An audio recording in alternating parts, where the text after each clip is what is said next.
오늘 말씀을 선포하도록 하겠습니다. 오늘 말씀 제목은 사사기에 보이는 주님의 재림에서 이렇게 제목이 되어 있고요. 본문으로는 오늘 우리가 살펴본 내용은 사사기 5장 거의 전체를 뭐 한두 구절 시간 관계상 이게 빼먹긴 하겠지만 다 다뤄볼 건데, 그 사사기에 시작하는 첫 번째 두 구절 1절 2절을 우리가 본문으로 택하고 같이 읽고 하나님의 말씀을 나누도록 하겠습니다. 사사기 5장 1절 2절입니다.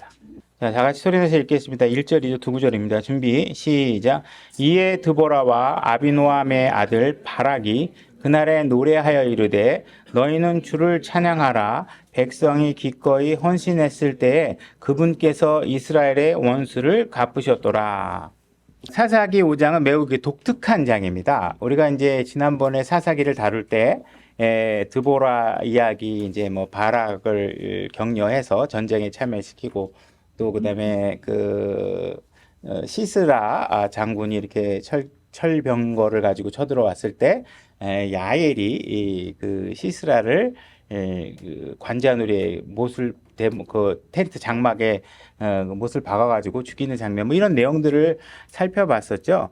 그래서 이제 그런 승리가 주어진 상태에서 드보라와 이제 바락이 노래를 하고 있는 내용인데, 근데 이 내용을 보게 되면 실질적으로 드보라와 바락 시대에 일어났지 않았던 일이 거의 이 4분의 3가량이 당시 전투와는 상관없는 이야기들이 진행이 되고 있습니다. 그래서 왜 거기에 언급되는 장소들도 보면은 실질적으로 그 사사기 당시에 이루어졌던 전투 장소가 아니고 어떤 실제로 일어나지 않았던 일들이 언급되고 있는 것이죠.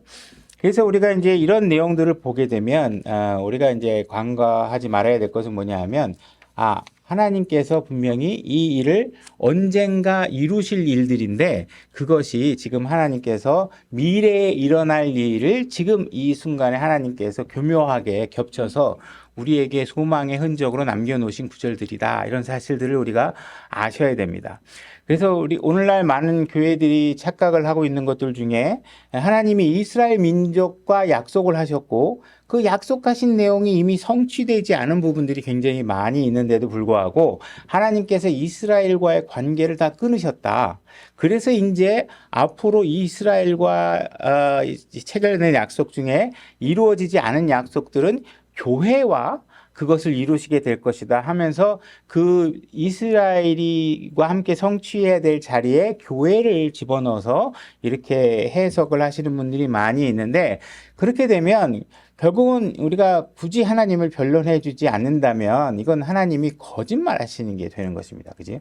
그래서 하나님께서 분명히 내가 이스라엘을 대체하는 다른 민족을 대체시킨 적도 없으시고, 그거를 내가 교회에게 다시 전가시키고 교회에 다시 이루겠다고 하신 말씀이 없는데, 그것을 그와 같이 자기 마음대로 그 자리에 들어가고 싶은 사람이, 때로는 자기가 이스라엘이 하나님과 더불어 누리게 될 영광에 탐을 내는 사람들이 자기가 그 자리에 들어가고 싶어 하거나 이와 같이 해서 약속을 왜곡시키는 경우가 많이 있죠. 그러나 우리가 이래서는 안 되고, 하나님께서는 유대인과 약속하신 내용은 반드시 유대인과 언젠가 반드시 성취하게 될 것이다. 이 사실을 우리가 놓쳐서는 안 됩니다. 우리가 1절을 보게 되면 on that day 하면서 바락이 그날에 이렇게 얘기를 하고 있습니다. 그날에. 이 그날이 어떤 날이냐?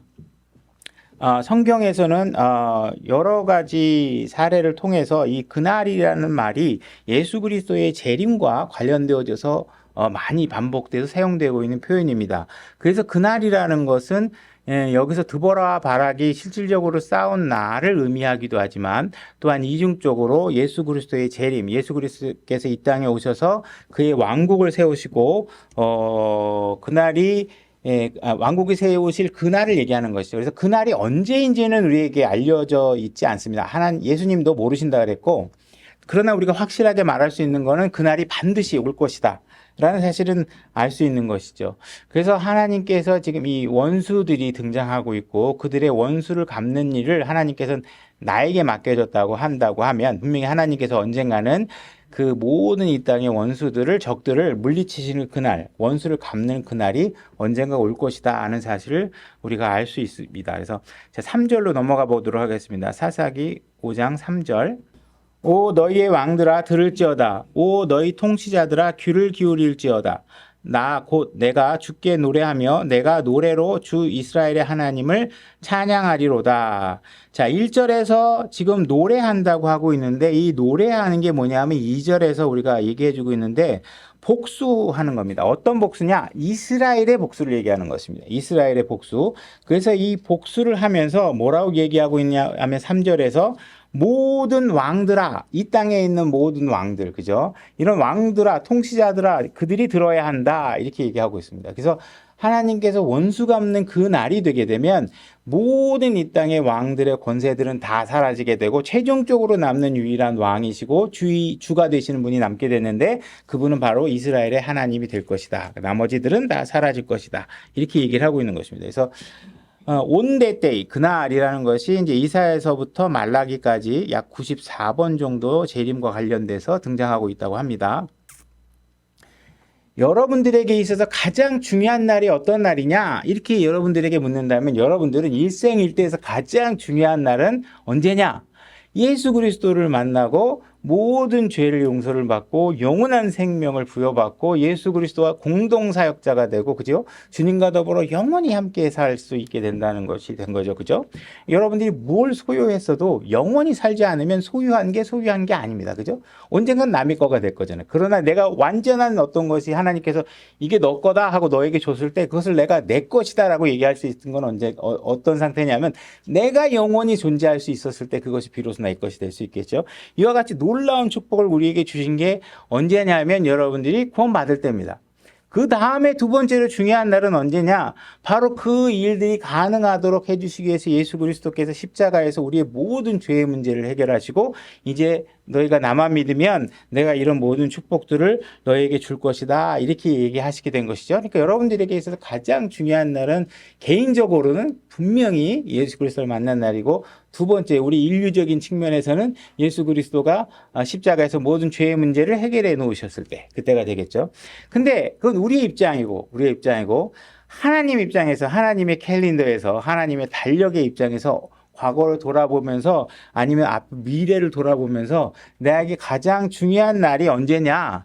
내가 창조한 이 모든 창조 세계의 모든 질서를 완벽하게 회복하고 그래서 예수 그리스도의 재림을 통해서 이 땅의 모든 소유가 내 아들 예수 그리스도께로 승계되어져서 모든 권리와 통치의 모든 그런 권한들이 아들이 주체적으로 그 모든 것을 해결하실 때 그때가 하나님 입장에선 비로소 가장 중요한 날이 되겠죠. 그죠?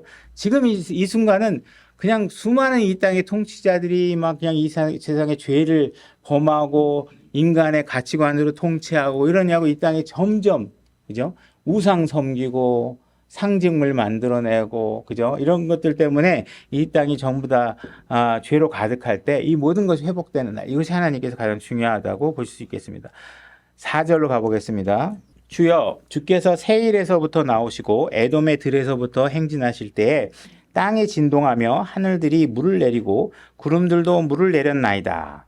자, 지금 세일이라는 지역과 에돔이라는 지역이 나오는데 이 지역은 사실상 시스라가 전투한 그것과는 관계가 없는 곳입니다.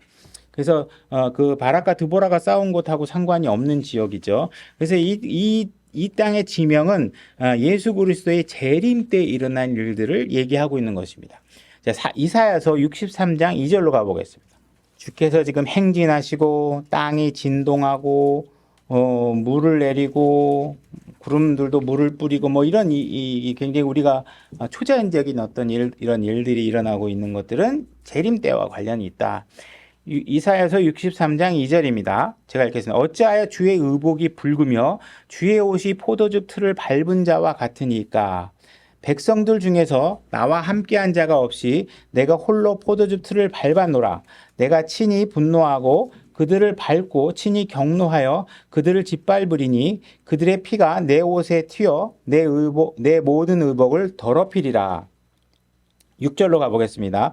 내가 친히 분노하여 백성들을 밟으며 내가 친히 경노하여 그들을 취하게 하고 그들의 기력을 땅에까지 끌어내리리라. 장면이 묘사된 것들이 굉장히 처참하죠. 이게 우리가 그냥 성경 말씀인가 보다 하고 거룩하게 읽으니까 그렇지 이게 막 백성들을 진리겨가 사람들의 피가 주의 옷에 묻고 이게 지금 어마어마. 예수님께서 재림하게 되면 하나님께서 하나님의 반대 세력들을 처참하게 다 물리치는 것들이죠. 그래서 이런 상황들이 엄청나게 끔찍하게 벌어지고 있는데 만약에 여러분들이 이 백성의 편이 아니라 주님의 편에 있다. 그러면 여러분들은 이 내용을 어떻게 받아들일 수 있느냐? 7절을 보겠습니다. 주께서 우리에게 베푸신 모든 것에 따라 내가 주의 인자하심과 지금 예수 그리스도께서 지금 백성들을 짓밟고 피가 튀기고 그냥 막 피가 차오르고 하는 일들을 보면서 뭐라고 얘기하냐면 주의 인자하심이 많으시다 이거예요. 주의 인자하심 때문에 내가 행복하다고 얘기하는 거예요. 그게 우리에게 베푸신 일이라는 거예요. 왜? 우리는 그 백성이 아니니까. 그죠? 우리는 하나님은 지금 어떻게 하고 계시는 거예요? 하나님의 원수된 자들을 다 물리치고 주님의 편에 선 사람들을 영원히 그분의 왕국과 더불어 가게 하니까 여태까지 나를 지긋지긋하게 만들었던 죄와 그런 죄의 주동자들을 하나님께서 다 정리하시는 거잖아요. 그러니까 우리 입장에서는 그게 어떻게 돼요? 주의 인자하심이 많다 이거예요. 주의 인자하심과 주의 찬양을 말하며 또 자신의 긍휼에 따라 자신의 많은 인자하심에 따라 그분께서 이스라엘 집에게 베푸신 그 큰 선하심을 말하리라. 자, 그래서 하나님께서는 지금 이 땅의 끔찍한 것들을 해결하시고 작게는 이스라엘을 그 당시에 남아있는 이스라엘을 구원하시는 문제 등 이런 것들이 그 이스라엘 쪽에서 바라봤을 때는 정말 주님의 인자하심이라는 거예요. 주님의 축복이라는 거예요. 그분의 선하심이 그렇다는 거예요. 그러니까 하나님의 선하심이라는 것은 어떻게 하는 거예요? 우리에게 잘해주시는 것도 선하신 것이지만 우리를 괴롭게 하는 악을 제거하는 것도 선하심이란 말이에요. 그분의 인자하심이라는 것이죠. 그죠? 그럼 여기 에돔이라는 장소가 이제 재림하고 관련되어 있는데 63장 1절 앞에 1절로 가보겠습니다. 에돔에서 나오며 물들인 옷을 입고 보스라에서 나오는 자가 누구냐? 의복이 영화롭고 자신의 큰 능력으로 다니는 이자가 누구냐? 의 안에서 말하는 나니 곧 구원하는 능력이 있는 자니라. 그래서 예수 그리스도께서 재림하실 때 에돔의 보스라 지역에서 그 재림이 시작된다라는 사실을 우리가 알 수 있고 이거는 지금 구원받은 우리 개인을 구원하는 것에 대해서 얘기하는 것이 아닙니다. 이건 이스라엘 민족을 멸망시키려는 자들로부터 이스라엘을 구원하는 거예요. 대환란 시대. 우리는 대환란이 시작되기 전에 교회는 어떻게 돼요? 다 들려 올라갑니다. 그러니까 여기 이 땅에 남아있지 않은 것이죠.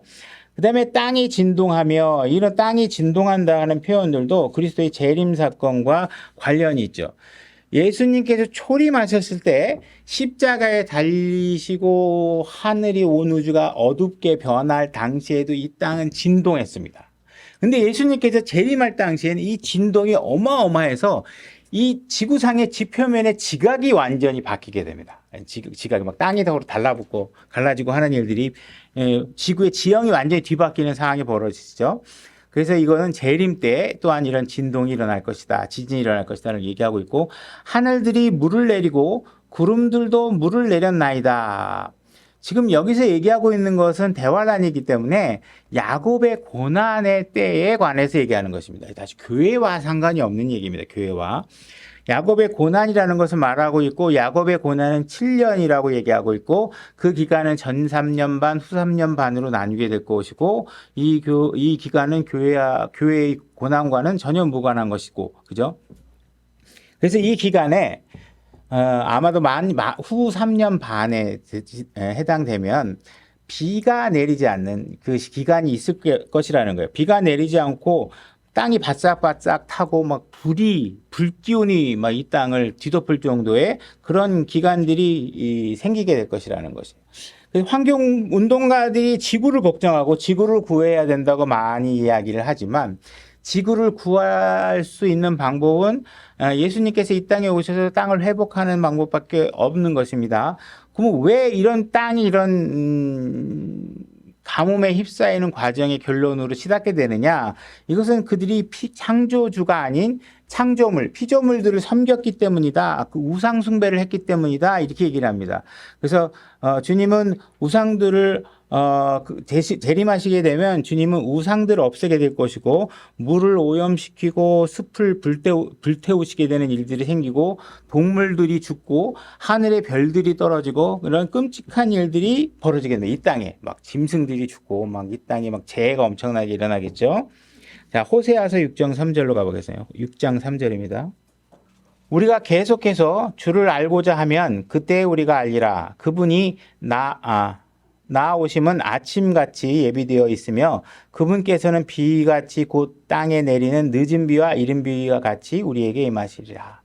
그래서 분명히 예수님이 재림할 당시엔 비가 엄청나게 오는 일들이 일어날 것이다 이 얘기를 하고 있습니다. 그것이 늦은 비, 이른 비. 그러니까 이 늦은 비와 이른 비는 거의 이 성경 말씀대로 따르면 재림과 관련된 겁니다. 그러니까 이걸 우리가 전에 순복음교회 같은 경우에는 뭐 성령이 뭐 늦은 비, 뭐 이른 비 해가면서 제2의 성령의 붐이 늦은 비가 일어났다 뭐 이런 얘기하고는 관련이 없는 걸로 보셔야 됩니다. 요엘서 2장 23절로 가보겠습니다. 요엘서 2장 23절입니다.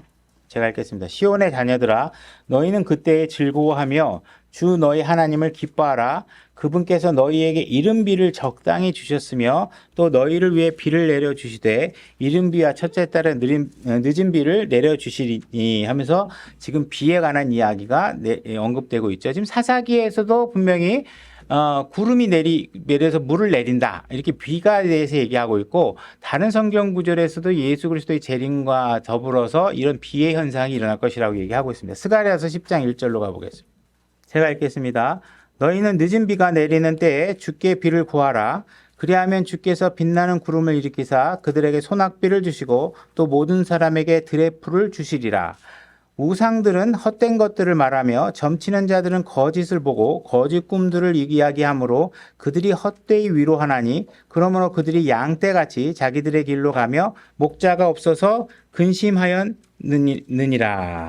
지금 우리가 지금 읽은 구절들은 다 재림에 관련해서 일어났을 때 일이고 그래서 지금 우리 이 이야기를 한번 우리가 정리를 해보면 예수 그리스도께서 다시 오시게 되면 그 즈음의 마지막 비가 안 오고 막 물에 독이 타져 있고 이래가지고 첨참하게 많은 짐승들이 죽게 되고 사람들이 죽게 되고 하게 되면 하나님께서 비를 내리셔서 이 땅을 깨끗하게 청소하실 거라는 거예요. 이 땅을 깨끗하게 청소하시고 심판의 잔해들 모든 얼룩진 잔해들을 빗물로 죽은 시체들을 다 씻어내리게 될 거라는 거예요. 그죠? 그러고 나서 나중에 또 이것들을 씻어낸 다음에 또 한 번의 비가 내리게 되면 이 땅에 다시 초록 풀들이 우거지고 이 땅을 굉장히 풍성한 녹색 지대로 만드시겠죠. 그래서 지금 비를 사사기에서 비를 언급하고 있지만 이것이 시스라가 철병거를 밀고 들어와서 이스라엘 백성과 전투할 당시에 비가 내렸다라는 기록이 없습니다. 앞에. 그래서 이것들은 시스라의 전쟁과는 전혀 무관한 거예요. 뭐 시스라의 철병거가 빗물에 빠졌다든지 진흙에 빠졌다든지 비 때문에 전투를 못했다든지 하는 내용이 전혀 없어요. 그럼에도 불구하고 드보라와 바락이 노래를 하면서 이 지금 그들도 알지 못하는 사이에 그죠? 예수 그리스도가 오게 되면 어떠한 지금 이 시스라를 물리치는 것 이상의 승리가 이스라엘 백성에게 주어질 것이라는 것을 얘기하고 있는 것이죠. 그래서 미래에 일어났을 날 일들에 대해서 얘기하고 있는 것입니다. 사사기 5장 5절 읽겠습니다. 산들이 주 앞에서 녹았으니 저 신의 산도 주 이스라엘의 하나님 앞에서 녹았도다. 산들이 주 앞에서 녹았다 이렇게 얘기를 하면 사람들은 자꾸 이런 성경을 보면은 자꾸 이거를 어떤 의미가 있을 것이다. 이게 그냥 산들이 녹았다 그러면 산들이 녹았다고 이해하면 되는데 이 녹은 거는 무슨 다른 뜻일 거야? 이렇게 생각. 산이 녹는다는 걸 이해 못하는 것이죠. 그죠? 만약 우리 성경을 볼 때는 1차적으로 무조건 문자적으로 보셔야 됩니다. 일기예보 듣듯이 보시면 되는 거예요. 그래서 일기예보가 내일 소낙비가 한 차례 내리겠습니다. 그러면 소낙비가 한 차례 오는 거예요. 이 소낙비는 무엇을 의미하는가? 이거 따지시면 안 돼요. 이거 성경도 마찬가지예요. 산이 녹는다? 그러면 산이 녹는 거예요. 아이, 산이 어떻게 녹겠어? 이렇게 보시면 그건 하나님을 믿는 자세가 안 되는 거예요. 하나님은 산뿐만 아니라 이 지구도 다 녹이실 수 있는 능력이 있는 분이라는 사실을 모르시면 자꾸 이런 인간의 사고의 한계에 다쳐갖고 이거는 무슨 산이 녹는다는 얘기가 아니라 뭐 어떠한 뭐 의미가 있을 거야 이렇게 보시면 안 되는 거예요. 그래서 이런 것들을 사람들은 자꾸 성경 말씀 앞에 이것을 문자적으로 받아들이지 못하는 사람이 하는 일들이 뭐냐면 자꾸 꾸며낸 이야기들을 만들어내게 됩니다. 그래서 자꾸 성경에 기록하지 않은 이야기를 각색해서 자기가 소설을 만들어서 하게 돼요. 이거는 하나님을 믿는 자세가 아니라니까요. 하나님 말씀은 그것이 비유라고 얘기했을 땐 비유로 받아들여야 되지만 하나님께서 비유라는 얘기를 하지 않고 하셨으면 그 자리로 믿는 것이 우리의 자세가 되어야 됩니다. 자, 시편 97편 1절로 가보겠습니다. 시편 97편 1절입니다. 제가 읽겠습니다. 주께서 통치하시니 땅은 기뻐하며 땅의 많은 섬들은 그것들을 즐거워할지어다. 3절 불이 그분 앞에서 나아가. 계시록의 이야기겠죠. 사방에서 그분의 원수들을 태우는도다. 아마겟돈 전쟁과 관련 있는 이야기일 겁니다. 그분의 번개가 세상을 비추니 땅이 보고 떨었도다. 산들이 주의 앞에서 곧 온 땅의 주의 앞에서 밀초같이 녹았도다. 산들이 밀초같이 녹았다. 시편에서도 얘기하고 있죠. 녹았다고 얘기하면 녹은 겁니다. 그죠? 하늘들이 그분의 의를 밝히 드러내리니 모든 백성들이 그분의 영광을 보는도다. 자, 왜 이런 심판이 땅이 녹고 하는 이 땅의 심판이 이루어지느냐? 7절에서 얘기하고 있습니다. 새긴 형상들을 섬기는 자들과 우상들을 자랑하는 자들과 당황할지어다. 모든 신들아 너희는 그분께 경배할지어다. 그죠? 그래서 그분의 의의를 드러내며 이 땅의 산들을 녹이고 이 땅의 심판을 내리고 하는 이유는 뭐냐? 사람들이 우상을 섬기고 있기 때문에 그래요. 그래서 여러분들이 우상 섬긴다 그러면 아프리카 고대 민족이들 무슨 어마어마한 형상을 새기고 있는 것만 생각하시면 안 돼요. 여러분들이 하나님 위에 다른 것들을 먼저 두는 것들이 전부 다 우상입니다. 돈을 섬기는 거. 인공지능이 나와서 이거 대단할 것 같아. 이렇게 거기에 여러분들이 하나님보다 더 권능이 있을 거라고 생각하는 것들은 다 여러분들이 우상에 섬기는 것들이에요. 그래서 그런 것들로부터 여러분들이 벗어나셔야 돼요. 그래서 여러분들이 나중에 되면 그런 것들이 진짜 인공지능이 사람같이 생긴 사람이 나와서 그냥 우리의 미래를 알아맞히고 우리에게 어마어마한 능력을 보여주면 거기에다 경배하고 이런 일들이 벌어질 수 있잖아요. 절대로 그런 일들을 하시면 안 되는 것이죠. 그죠? 그래서 예수님께서 다시 오시게 되면 우상 숭배자들, 우상 숭배를 하는 나라, 왕국, 그죠? 그 다음에 우상을 숭배하게 만든 목자, 이런 사람들을 완벽하게 하나님께서 멸하실 것입니다. 그죠? 그래서 그분의 분노가 불같이 일어나시게 될 것이에요. 그래서 그분의 입에서 불이 나와서 적들을 완전히 없애버릴 거예요. 그리고 언덕과 산을 녹일 만큼 뜨거운 일들이 벌어지게 될 것입니다. 주님이 바로 그런 능력의 소유자시고 그런 일을 하실 수 있는 분이시고 그런 일을 하시겠다고 여기에 말씀하고 있는 것입니다. 자, 이사야서 34장 2절로 가보겠습니다. 제가 읽겠습니다. 주의 경노가 모든 민족들에게 임하여 그분의 분노가 그분의 모든 군대에게 임하여 그분께서 그들을 진멸하시고 그들을 넘겨주사 사륙당하게 하셨은즉 그들의 죽임당한 자들은 또한 내던져지며 그들의 사체들에서는 그들의 악취가 솟아오르고 그들의 피로 말미암아 산들이 녹으리라. 그러니까 어마어마한 사람들이 죽으니까 이 땅에 진짜 시체 썩는 냄새들이 어마어마하겠죠. 그래서 이런 모든 심판의 잔재들을 없애는 방법 중에 하나가 뭐냐 하면 하나님께서 불로 녹이는 거예요. 그들을 정화시켜 버리는 거예요. 그 땅을. 그래서 불이 와가지고 그 땅을 깨끗하게 정화시키는 것입니다. 그래서 이 땅을 정화시키기 위해서 하나님께서 비도 사용하시고 하나님께서는 또 불도 사용하셔서 이 땅을 깨끗하게 청소하시게 되는 것이죠. 그죠? 자, 사사기 5장 6절로 다시 오겠습니다. 6절입니다. 제가 읽겠습니다. 아낫의 아들 삼갈의 시대와 삼갈 기억나십니까? 소모는 가시채로 블레셋 사람들을 죽였던 사람이죠. 야엘 아십니까? 그죠? 시스라 장군을 그냥 죽였던 여인이죠. 야엘의 시대에 큰 길들이 비었고 큰 길들이 지금 이 시대에 이스라엘 땅에 큰 길들에 사람이 없다는 거예요. 사람이 없다는 거예요. 근데 사실 이스라엘은 여태까지 그렇게 도시가 비었던 적이 없죠. 그러니까 이거는 언제 때 얘기냐? 예수 그리스도의 재림 때 일어날 일이라. 지금 이런 일이 일어난 적이 없잖아요. 그죠? 여행자들이 샛길로 다녀요. 여행하러 온 사람들이 큰 길 놔두고 샛길로 다니는 거예요. 마을들의 거주민이 그치고 마을에 더 이상 사람들이 살지 않는 일들이 벌어지는 거예요. 그들이 이스라엘 안에서 그쳤더니 마침내 나 드보라가 일어나고 어머니인 내가 이스라엘에서 일어났도다.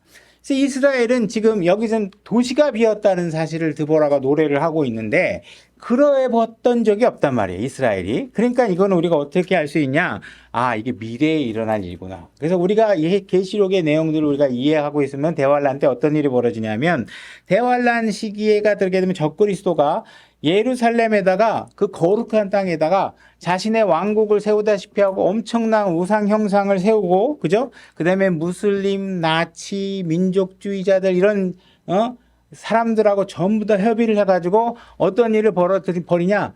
유대인을 죽여야 된다. 유대인들을 전부 다 이게 죽여야 된다. 그래서 많은 이런 배교한 교회들과 함께 더불어서 많은 사람들을 선동해갖고 유대인들을 죽이고자 하는 음모를 꾸미게 됩니다. 그죠? 그래서 유대인들을 미워하게 만들고 유대인들을 없애버려야 된다는 그런 어떤 목표를 만들게 되는 것이죠. 그래서 적그리스도의 목표는 유대인들을 없애는 겁니다. 대한민국 사람 없애는 게 목적이 아니에요. 그죠? 미국 사람 없애는 게 목적이 아니에요. 오직, 그죠? 목적은 유대인이에요. 오늘날 유대인들이 전 세계의 경제력을 장악하고 있는 금액이 어마어마하고, 그죠? 산업구조상에, 그죠? 여러분들이 먹고 마시는 코카콜라 다 유대인들이 만든 거죠. 우린 유대인들의 소나기를 벗어나서 살 수가 없어요. 어느 순간인가 이런 모든 환경들을 유대인들의 공동의 적을 만들어서 그들을 없애고자 하는 적그리스도의 움직임이 있다는 거예요. 그래서 만약에 오늘날에 누군가가 유대인들은 하나님에게서 버려진 민족이다. 유대인들을 제거해야 된다. 그런 식으로 어떤 사람들을 선동하거나 그런 식의 주제를 가지고 다루게 되는 사람들은 어떤 사람이냐? 앞으로 나타날 적그리스도를 돕고자 하는 사람들의 세력이라는 것이에요. 그죠? 그래서 그들의 목표를 효과적으로 수행하게끔 하기 위해서 그들을 돕는 사람이 되는 것이에요. 그래서 다니엘서와 마태복음을 보게 되면 내 거룩한 산에 우상이 세워지는 거를 보면 뭐라고 그랬냐면 예루살렘에 거하지 말고 산으로 다 도망가라 이렇게 얘기하고 있어요. 그죠? 산으로 도망가라.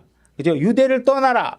숨어라. 이렇게 얘기를 하고 있는 거예요. 왜? 그때가 되면 유대인들이 선택할 수 있는 건 두 가지예요. 첫째는 도망가서 살거나 그 도시에 남아있어서 죽거나 둘 중에 하나예요. 대환란 시대가 되면. 그래서 이 둘 중에 한 가지밖에 선택할 수 없기 때문에 그런 상황이 되면 이 예루살렘 도시, 그죠? 이스라엘 땅이 쫙 사람들이 없어지는 상황이 벌어지게 된다는 것입니다.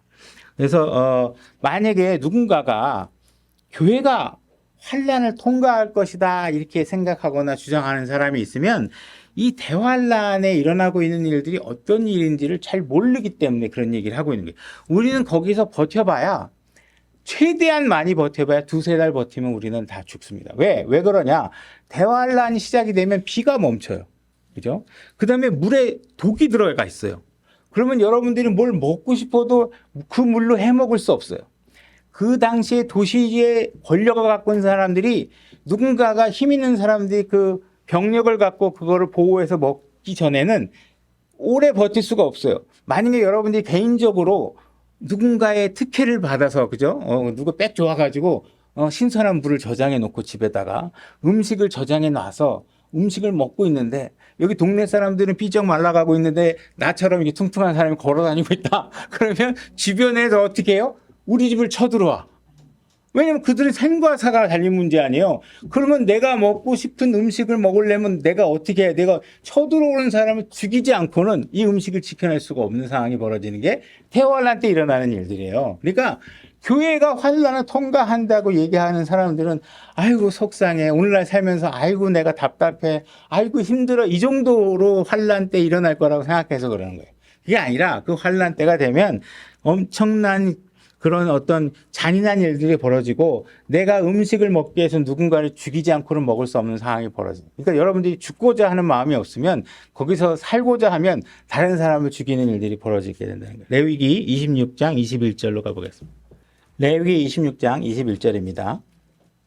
제가 읽겠습니다. 너희가 나를 대적하여 걸으며 내 말에 귀를 기울이지 아니할진대 내가 너희 죄들에 따라 너희에게 7배나 더 재앙을 내리리라. 35절로 가보겠습니다. 제가 읽겠습니다. 너희가 그 땅에 거하며 안식할 때 그 땅이 안식을 얻지 못하였으므로 그 황폐한 동안에 그 땅이 안식하리라.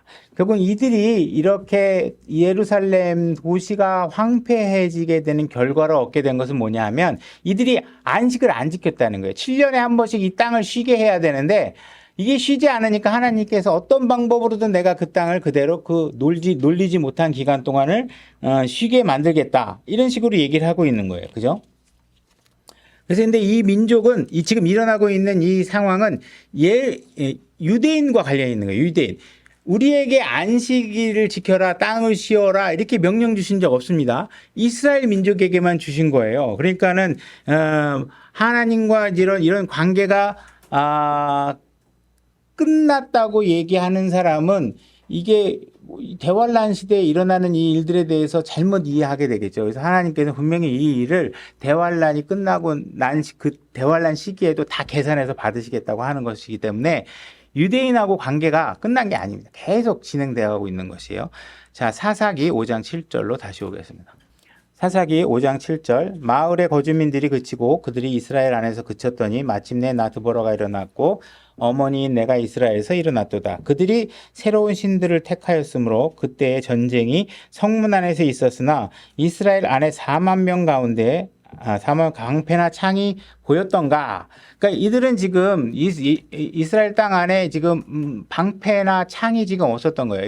그래서 이게 우리가 적을 앞에다 두고 비무장을 하는 거는 굉장히 어리석은 일입니다. 그래서 우리가 뭐 신약 그리스도인들이 육신적인 무장을 하는 건 아니지만 영적인 무장을 다 하셔야 돼요. 그래서 우리가 적과 전쟁은 앞에 적이 있는데 너 무기 하나 없애면 나도 하나 없앨게. 너도 하나 없애면 나도 없앨게. 이런 방식으로 평화가 유지되는 게 아닙니다. 이렇게 되면 모략을 쓰는 사람한테 정직한 사람은 항상 당하게 되어 있어요. 그죠? 정직하게 그대로 서로 줄이면 꽤 많은 사람이 이기게 되겠죠. 그래서 이렇게 우리가 의로운 세상에 살 때는 그 말이 100% 신뢰할 수 있지만 지금 이 땅에서는 그런 방식으로 하시면 안 돼요. 여러분들이 무기를 가지고 있어야 돼요. 그죠? 9절 내 마음이 이스라엘을 다스리는 자들 곧 백성 가운데서 기꺼이 헌신한 자들에게로 향하나니 너희는 주를 찬송하라. 흰 나귀를 탄 자들아 재판하려고 앉은 자들과 길에서 걷는 자들아 너희는 말할지어다. 지금 재림할 때 주님이 자신의 군대를 이끌고 나타나는 장면이 언급되고 있지만 오늘은 이 내용은 다루지 않겠습니다. 11절 물 깃는 곳에서 활 쏘는 자들의 소란한 소리로부터 구출된 자들은 거기서 주의 의로운 행적들을 자세히 말하되 곧 이스라엘에 있는 자신들의 마을들의 거주민들을 향해 베푸신 그의 의로우신 행적들을 자세히 말할지어다. 그때 주의 백성들이 성문으로 내려가리라. 여기서 얘기하고 있는 자신의 마을들 거주민 이거는 우리하고는 아무 상관없는 거예요. 유대인들 도시와 유대인들의 도시를 뭐 LA라든지 서울이라든지 부산이라든지 이런 도시하고는 아무 상관없는 일이에요. 우리하고 상관없는 일이다. 그래서 만약에 그 당시에 이제 이런 구원의 혜택들이 지금도 우리가 영적으로 적용하면 우리에게 주어진 구원의 혜택들이 드러나게 되면 우리는 그 사실을 마음속에만 혼자 간직하실 게 아니라 드러내서 여러 사람들한테 그 사실을 알리고 주님께서 나에게 어떤 구원을 주셨는지를 고백하는 일들을 하셔야 됩니다. 특별한 감사를 드려야 된다. 12절 깰지어다 드보라여 깰지어다 노래할지어다 일어날지어다. 여기 일어날지어다가 arise라는 영어 동사 arise라는 동데 이게 일어나라가 뭐 wake up, stand up 뭐 이런 식의 단어가 아니고 arise 공중에 이렇게 떠오르는 거예요. 해가 떠오르는 것과 같이 떠오르는 거예요. 그래서 이게 나중에 해가 떠오르는 것과 같이 일치되는 단어입니다. 그래서 arise라고 해서 일어나라 바락이여 너 아비노함의 아들이여 내가 포로로 잡은 자들을 포로로 이끌지어다. 여기 포로로 잡은 자들을 포로로 이끈다는 말이 여러분들에게는 익숙하실 거예요. 그죠? 저도 많이 설교를 했고 이게 에베소서 4장 8절에 예수님께서 승전하실 때 그죠? 이 낙원에 있던 거주민들을 데리고 하늘로 이끌어 가면서 이 포로된 자를 포로로 이끌고 하늘로 올라가는 장면이 노래돼 있죠. 근데 그 장면과 이 장면은 다른 겁니다. 시편 68편 18절로 가보겠습니다. 시편 68편 18절입니다. 주께서 높은 곳으로 올라가시며 포로로 잡힌 자들을 포로로 이끄시고 사람들을 위하여 선물을 받으시되 참으로 거역하는 자들을 위하여 받으셨사오니 이것은 주님께서 그들 가운데 거하려 하심이라. 자, 에베소서에서 나오는 거는 그 낙원에 있는 사람들을 데리고 하늘로 올라가는 장면인데 이거는 어떤 거냐면 포로를 데리고 이 땅에 거하러 오시는 겁니다. 그러니까 이건 예수 그리스도의 재림장, 이 땅에 거하기 위해서 포로를 데리는 거예요. 지금 자신의 백성의 원수들이 포로된 자들을 전부 다 포로를 해방시키고 그들과 함께 더불어 이 땅에 살기 위해서 오시는 것이에요. 그죠? 그래서 이것은 우리가 에베소서의 내용과는 다른 장면이다. 이렇게 이해를 하시면 됩니다. 사사기 5장 13절로 오겠습니다. 자, 그때 그분께서 남아있는 자로, 이게 성경에서 남아있는 자라는 건 거의 대부분이 그 대환란 시대에 남아있는 유대인들을 가리키는 표현이 대부분입니다. 남아있는 자로 하여금 백성 가운데 있는 고귀한 자들을 지배하게 하셨으며 또 주께서 나로 하여금 용사들을 지배하게 하셨도다. 그래서 대환란 시간대에 남아있는 유대인들로 뭐 한 50번 이상 사용됐다 이렇게 기록이 나와 있습니다. 자료가. 그래서 이들이 남아서 열방의 백성들을 다스리는, 그죠? 이 땅에 있는 백성들을 다스리는 역할을 하게 되죠. 그래서 왜 이스라엘의 위치를 오늘날 교회들이 탐하느냐, 특히 카톨릭 같은 경우에서 하는 거는 보면 이 이스라엘이 나중에 열방을 다스리는 세력으로 하나님께서 쓰시겠다는 약속을 뺏어오고 싶은 거예요. 그래서 이들은 자꾸 교회가 이 땅을 통치하는 세력으로 자기 자신을 위치를 부여해서 그래서 안 믿으면 가서 그 지역에 점령해버리고 손칼로 싸워서 하나님을 믿게 만들고 하나님을 믿는 백성을 만들었다고 하고 하는 일들은 지금 오늘날 교회하고는 상관없는 일을 이렇게 자기가 가져다가 쓰는 거예요. 그래서 이때는 유대인들이 이 땅을 다스리게 돼요. 이스라엘 민족에게 주어진 위치입니다. 오늘날 교회하고는 상관없는 거예요. 사사기 5장 14절로 가보겠습니다. 5장 14절부터 18절, 19절까지를 읽는데 요건 솔직히 제가 뭐 100% 이해를 못해요. 100% 이해 못하는데 우리가 이제 성경의 그 재림하고에 관련해서만 살짝 제가 언급을 하고 가겠습니다. 자, 14절부터 에브라임에게서는 아말렉을 치는 자들의 뿌리가 나오되 내 백성 가운데에서 베냐민을 따라 나왔으며, 지금 에브라임이 등장하고 있고 베냐민 민족이 등장하고 있고 마길에게서는 다스리는 자들이 나오고, 이 마길은 므낫세 지파의 장자입니다. 마길, 므낫세 지파가 등장하고 있고 스불론에게는 글 쓰는 자의 펜을 다루는 자들이 내려왔다. 그래서 지금 어떤 전쟁에 4개의 지파가 참여한 것으로 보입니다. 이건 제가 해석을 하지만 약간 제가 좀 명쾌하게, 아무리 자료를 찾아봐도 제가 명쾌하게 이해를 못하는데 다른 말씀과 메꾸어서 이렇게 비교해서 보면 이 4개의 지파가 이제 전쟁에 참여했던 것 같아요. 근데 15절서부터 나오는 이사갈 통치자들이 드보라와 함께 하였으니 곧 이사갈이 함께하고 바락도 함께하였도다. 그가 걸어서 골짜기로 가도록 보내어졌도다. 르우벤의 분열로 인하여 마음에 큰 생각이 있었도다. 근데 이 다른 지파들은 지금 이 전쟁에 참여할 의사가 없이 각자 자기 일에 바쁜 모습을 보입니다. 내가 어찌하여 양떼 우는 소리를 들으려고 하느냐. 지금 르우벤 같은 경우는 양을 치는 그런 일이 굉장히 성황했던 그런 지파였던 것 같아요. 근데 이들이 지금 양떼 기르는 일에 바빠서 전쟁에 참여를 못하고 있는 것 같아요. 양우리 가운데 앉아 있느냐. 르우벤의 분열로 인하여 마음을 크게 살피실 일이 있었도다. 길르앗은 요르단 건너편에 거하였도다. 단이 어찌하여 배들에 머무르느냐. 지금 단지파도 지금 배에 머물러서 완벽하게 전쟁에 참여하는 자세를 취하지 못하고 있고, 아셀은 계속해서 해변에 있고, 그죠? 바닷가 해변에 앉아가지고 발 담그고 전쟁에 지금 참여하지 않고 있는 것입니다. 자기 항만에 거하였더라.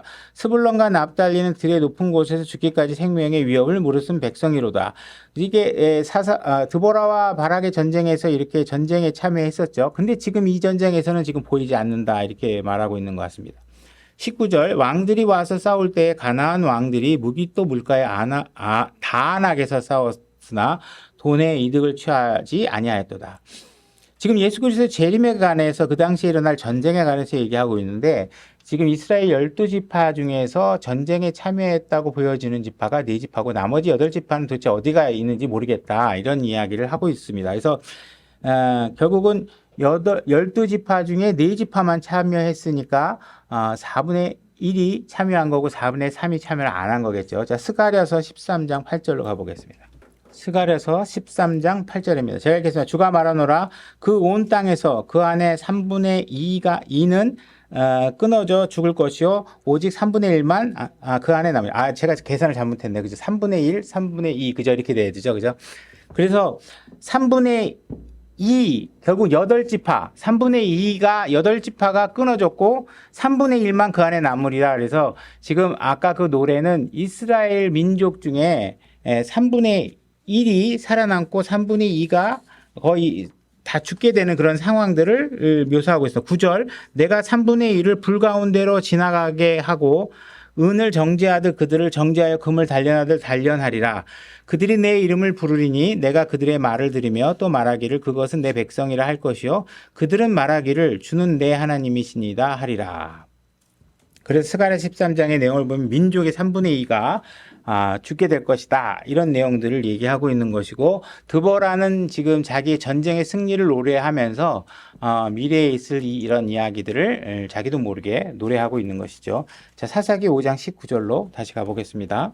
왕들이 와서 싸울 때 가나안 왕들이 무기또 물가에 다안악에서 싸웠으나 돈의 이득을 취하지 아니하였도다. 이 무기또라는 것은 굉장한 양쪽에 산이 있고 넓은 평야를 말합니다. 그래서 무기또에는 강도 없고 호수도 없고 연못도 없고 낚시터도 없어요. 그러니까 물이라는 건 없어요. 물이라는 거 없어요. 그럼 무기또에서 물속에서 지금 잠겨서 싸우는 장면이 연출될 수밖에 없다면 그 방법은 그 땅에서 생성되는 물로 인해서 물이 되는 게 물이 있은 게 아니겠죠. 결국은 아까 우리가 읽었던 늦은 비와 이른 비를 통해서 그 당시에 물들이 엄청나게 쏟아지게 되는 것입니다. 그래서 하나님께서 사람들을 멸망시키기 위해서 무기또의 사람들을 멸망시킨 사람들을 가두게 되고 주님께서 이 땅에 내려오셔서 예루살렘으로 가시는 길에 그들을 불로 태워 죽이게 되는 상황들이 벌어지는 장면을 노래한 것이라고 볼 수 있습니다. 그래서 나중에 그들을 예수님께서 전부 다 짓밟아서 죽게 되면 우리는 예수 그리스도의 뒤에 따라가 다니면서 그 죄들을 밟는다. 이따가 또 한번 살펴보겠지만 말라기에서 이렇게 얘기하고 있습니다. 자, 5장 20절로 가보겠습니다. 그들이 하늘에서부터 싸우되 별들이 자기들의 다니는 길에서 시스라와 싸웠도다. 여기 다니는 길이 원래 영어 단어가 뭐냐면 course라는 거예요. courses. 그래서 이 courses라는 것은 코스라는 것은 이게 꼭 길을 얘기하는 게 아니라 예를 들어서 우리가 뭐 음식점에 가면 나는 한식 코스로 먹을 거야. 나는 양식 코스로 먹을 거야. 그러면 그 길을 얘기하는 게 아니죠. 그 분류된 어떤 과정을 얘기하는 거잖아요. 그죠? 어떤 계열. 그래서 찾지는 않겠지만 역대하 8장 14절을 보게 되면 제사장들이 코스별로 계열대로 이렇게 조직화되어 있는 장면을 얘기하고 있고 또 성전에서 노래하고 하는 것들도 스가랴서 3장 11절 보게 되면 백성들은 코스에 따라 성전에서 노래했다 이런 얘기가 나와. 그러니까 그건 길을 얘기하는 게 아니라 이렇게 조직되어 있는 요쪽 조직, 분류된 계열 이런 것들을 얘기하는 것이죠. 그죠? 그래서 지금 이야기하고 있는 것은 마지막에 예수님께서 이 땅에 군대들을 몰고 오실 때 하나님께서 이 재림하실 때 하늘의 병력들을 코스별로 과정별 계열별로 몰고 이렇게 오실 거다 하시는 것을 얘기하고 있는 것입니다. 그래서 이렇게 내려와 가지고 우리 싸우게 되고 우리는 뒤에서 싸우겠지만 여러분들이 신앙생활도 마찬가지고 이 말씀도 마찬가지지만 예수님께서 다 멸했잖아요. 그럴 때 우리가 뒤에서 막 창 들고 저도 같이 싸울 거예요. 막 이렇게 오면 예수님이 딱 보고 있다가 야, 네가 왔더니 판세가 역전됐구나. 고맙다. 이렇게 할 일 전혀 없습니다. 여러분들은 그냥 예수님이 다 싸운 거고 우리는 뒤에 가면서 예수님 죽은 거 그 뒤에 가서 나도 아야 이렇게 밟는 정도만 그 승리를 여러분들을 만끽하는 것이지 여러분들이 예수님이 하는 일에 판세를 좌지우지하거나 이런 게 우리의 신앙생활도 마찬가지. 여러분들이 뭘 할 수 있다. 이렇게 생각하시면 안 됩니다. 사사기 5장 23절. 자, 주의 천사가 말하기를 너희는 메로스를 저주하라. 너희가 그것의 거주민들을 모질게 저주할지니 그들이 와서 주를 돕지 아니하며 주를 도와 강한 자들을 치지 아니하였느니라 하시는도다. 우리는 이제 타락한 천사들이 있다는 걸 알고 있습니다. 근데 계시록에 보게 되면 앞으로도 타락할 천사들이 있게 될 것이다라는 사실도 우리가 또 알 수 있습니다. 그 다음에 여러분들 중에 여자 중에 가장 복 있는 자다. 오늘날 우리가 신구약을 다 통틀어서 우리가 오늘날 얘기할 수 있는 게 있다면 마리아를 얘기할 수 있겠죠. 마리아의 자궁을 통해서 예수님께서 태어나셨고, 그래서 여자 중에 복이 있다, 이런 얘기를 하고 있습니다. 그래서 단지 이제 이 마리아를 다른 교회에서 그 신성시하고 성경이 규정한 것 이상으로 왜곡된 위치를 만들어서 우상화하는 문제가 있긴 하지만, 그렇다고 해서 우리가 성경에서 그 여인에게 부여하고 있는 그 위대함까지도 우리가 폄하해서는 안 되겠죠. 그래서 그 성경에서 얘기하고 있는 정도에 대한 가치를 우리가 또한 인정할 수 있어야 됩니다. 그래서 우리가 여자들 중에 가장 복 있는 자가 마리아다, 이렇게 이야기 오늘날 할 수 있지만, 그 이야기 이전에 한번 우리가 24절을 보면 구약에서는 어떤 여인을 하나님께서 위대하다고 얘기했는지 알 수 있습니다. 5장 24절, 겐 족속 하벨의 아내 야엘은 다른 여인들보다 복을 받을지니 그녀가 장막에 거한 여인들보다 더 많이 복을 받으리라. 그래서 드보라가 봤을 때는 이 야엘이라는 늙은 여자가 정말 큰 복을 받은 여자다, 이렇게 얘기할 수 있다는 것이죠. 그죠? 그러니까 사실 그냥 객관적으로 봐도 뭐 같이 잠자리에서 이렇게 아내로 옆에서 바라보기에는 그 장면이 너무 무섭지만, 그 남자 그 거대한 장군의 관자놀이에다가 그냥 말뚝을 박아서 죽게 할 정도, 닭 한 마리도 죽이기 힘든데, 그죠? 닭 한 마리도 그냥 한번 망치질 잘못해갖고 그냥 팔딱거리면 기겁을 할 것 같은데, 그냥 그 기골이 장대한 군사에 특화된 장군을 그냥 쳐서 죽일 수 있으니까, 이게 굉장한 거겠죠. 그죠? 그래서, 성경에서도 보면 여인들이 이 어떤 이런 위치에 대해서 굉장히 높게 평가하는 것 같아요. 이렇게 자기의 역할을 거의 남자 이상으로 해내는 거에 대해서 하나님께 높게 평가하시는 것 같습니다. 25절, 그가 물을 구하매 그녀가 그에게 우유를 주되 곧 버터를 귀한 그릇에 담아 가져다 주었고, 그녀가 자기 손으로 장막 막뚝을 잡으며 오른손에 장인들의 쇠망치를 들고 그 망치로 시스라를 치되 그의 머리를 치고 그의 관자놀이를 쳐서 꿰뚫었도다. 그가 그녀의 발 앞에 구부러지며 쓰러지고 넘어졌으며 그녀의 발 앞에 구부러지고 쓰러져서 그 구부러진 곳에서 거기에서 쓰러져 죽었도다. 그래서 지금 이 여인이 정말 엄청난 일을 할 수 있었다. 여인이라고 해서 하나님 일을 우리가 오늘날 영적으로 우리가 교훈을 얻는다면, 영적으로 하는 일에, 하나님 일을 하는 일에 있어서 여성스러운 일만 해야 되겠다, 뭐 여자니까 좀 작은 일을 해야 되겠다, 굳이 그래야 될 필요는 없는 거겠죠. 남자분들보다 더 막강한 일들을 하실 수 있는 위치가 다 주어져 있습니다. 뭐 여자라고 하니까 그런 어떤 여성스러운 것만 해, 이렇게 하진 않으시는 것 같습니다. 오늘 영적으로도 여러분들이 충분히 그런 일들을 하실 수 있습니다. 31절, 사사기 5장 31절, 오 주여, 주의 모든 원수들은 이와 같이 망하게 하시되 그를 사랑하는 자들을 힘차게 나아가는 해 같게 하옵소서 하니라. 그 땅에 40년 동안 안식이 있었더라. 지금 사사기 5장이 처음에 시작하는 거는 그날에 일어난 일이다, 이렇게 시작하면서 마지막에 힘차게 나아가는 해 같게 하소서, 이렇게 끝나고 있습니다. 그래서 우리가 이 힘차게 나아가는 해와 관련돼서 몇 구절 더 찾아보고 오늘 설교를 마치도록 하겠습니다. 시편 19편 1절입니다. 제가 읽겠습니다. 악장에게 준 다윗의 시. 하늘들이 하나님의 영광을 밝히 드러내고 궁창이 그분의 손으로 행하신 일들을 나타내는도다. 4절, 그것들의 줄이 온 땅에 두루 나갔고 그것들의 말들이 세상 끝까지 이르렀도다. 그분께서 해를 위하여 하늘들 안에 장막을 세우셨도다. 여기서 해라는 것은 무언가의 모형을 나타내주고 있는 것이죠. 5절, 해는 자기 침소에서 나오는 신랑 같고 경주하려는 힘센 자와 같이 기뻐한도다. 그러니까 결국은 이 해라는 것은 신랑이 아침에 떠오르는 해처럼 밝게 빛나서 나오는 모습을 보여주고 있고, 이것은 우리의 신랑과 결국은 예수 그리스도와 관련된 모습을 보여주고 있다, 이렇게 얘기할 수 있습니다. 그러니까 사사기의 마지막 말이 결국 예수 그리스도를 상징하는 말로 끝나고 있다는 것이죠. 사무엘하 23장 1절로 가보겠습니다. 제가 읽겠습니다. 이제 이것은 다윗의 마지막 말이라. 그러니까 성경이 지금 지금 23장 1절부터 하고 있는 이야기는 다윗이 마지막으로 남긴 유언이다, 이렇게 얘기를 하고 있는 것입니다. 이새의 아들 다윗이 말하니라.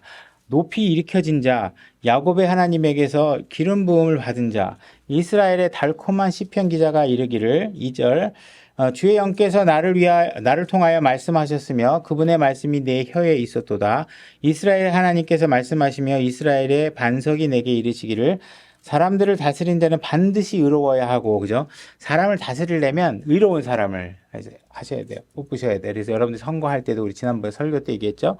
여러분들이 투표를 행사해야 된 이유는 조금 더 의로운 사람을, 그죠? 더 의로운 사람, 그 중에, 선택지 중에 좀 덜 나쁜 사람을 뽑기 위해서 하는 겁니다. 의로워야 하고 하나님을 두려워하는 가운데 다스릴지니라. 그는 해가 돋을 때의 아침 햇살 같고 구름 없는 아침 같으며 비가 온 뒤에 맑게 비침으로 땅에서 우미 돋는 연한 풀 같으니라 하셨더라. 그래서 우리가 대환란 기간에 3년 반 동안 비가 내리지 않게 되는데, 그리고 나서 다시 비가 내려서 이 땅은 마치 아침에 창문을 열고 햇빛이 솟아오르고 영롱한 햇빛이 비치고 하는 장면이, 이 예수님께서 오시는 장면이 마치 그렇게 아침에 햇살 떠오르는 것처럼 등장하게 될 것이다. 이 땅은 그 뒤늦게 내려오는 비로 인해서 다시 푸르름을 회복하게 될 것이다. 이런 얘기를 하고 있는 것입니다. 그래서 아침에 떠오르는 태양, 해, 이것은 예수 그리스도와 관련된 이야기다. 말라기 4장 1절로 가보겠습니다.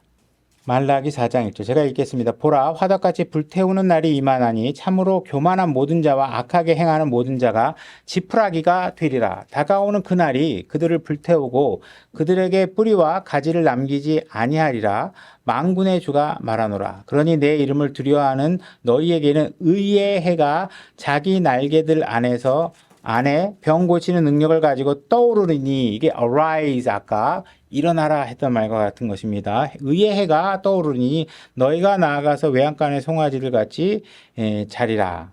그래서 의의 해, 여기서 sun이 첫 번째 글자가 대글자입니다. 그래서 우리가 이것이 사람, 예수 그리스도를 얘기하는 것이라고 알 수 있죠. 3절, 또 너희가 사악한 자들을 밟으리니, 여러분들이 사악한 자들을 밟게 됩니다. 근데 여러분들이 먼저 앞서 밟는 게 아니라 예수님이 다 밟아놓으면 그 뒤에 가서 밟는 거예요. 내가 그 일을 행하는 그날에 그들이 너희 발바닥 밑에서 재가 되리라. 만군의 주가 말하노라. 그죠? 그 날이 되면 여러분들은 예수님께서 멸하고 불태워놓은 그 재를 여러분들이 밟으면서 여러분들이 승리를 만끽하게 된다는 것입니다. 그래서 예수 그리스도의 재림에 관해서 기록된 내용을 보면서 우리가 가져야 될 것은, 우리 각 개인들에게는 예수 그리스도를 믿고 구원받고 예수님께 십자가에서 우리의 모든 구원의 일들을 완수해 주신 것에 대해서 우리에게 중요한 날이겠지만, 하나님께서 가장 의미 있는 날은 예수 그리스도께서 다시 오셔서 이 창조 세계의 질서를 회복하고 이 창조 세계의 통치를 이어받는 그 일이 이루어지는 것을 기대하고 있는 것입니다. 창세기 1장에서 우리가 창조 세계를 인간에게 맡겨 주었는데, 인간은 6,000년 동안 이 땅을 엉망으로 만들어 놨습니다. 그래서 예수님께서 다시 오시게 되면 이 땅을 회복하시고 1000년간 이 땅을 다스리게 될 것입니다. 그래서 오늘 이 드보라와 바락이 노래한 사건은 예수 그리스도의 재림과 관련된 이야기라고 믿으시면 좋을 것 같고, 믿으셔야 되고, 저도 그렇게 믿고 있습니다. 오늘 말씀 여기까지 하겠습니다.